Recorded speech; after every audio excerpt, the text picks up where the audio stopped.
came back stronger, and yet today is a day where everyone is remembering him, at least here, at least in the cemetery. Beyond is a different thing, remembering him with fondness. Well, when he became president, that really repaired his image. The Israeli right was extremely upset at him for the Oslo Accords and for the terrorist attacks that came in the wake of those accords.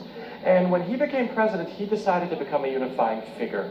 He became close to the ultra-Orthodox and the ultra-secular and everywhere in between, the ultra-right and the ultra-left and everywhere in between. And he kept that image after the presidency ended. And that's why you see over here, you see ultra-Orthodox people at the funeral, you see Arabs at the funeral, Israeli Arabs, members of Knesset from the Labour Party, and unfortunately not from the Joint Arab List Party, who decided to boycott this event. So there is still controversy.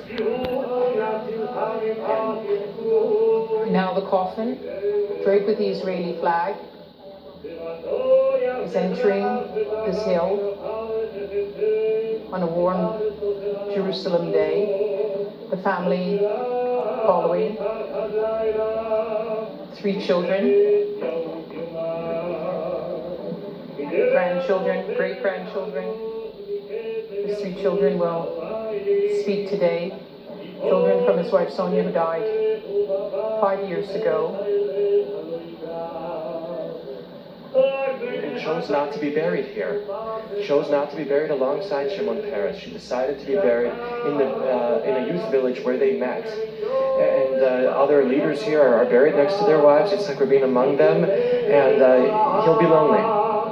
Because she never liked the life of Paul. He loved it. He was part of every single major political decision in the state of Israel, whether it was preparing for wars, building the military establishment, moving towards peace, and she didn't want that kind of life and didn't even move into the presidential residence with him in 2007 when he took on the last of his official roles in Israel. Which was a very controversial decision to not move in with him as president.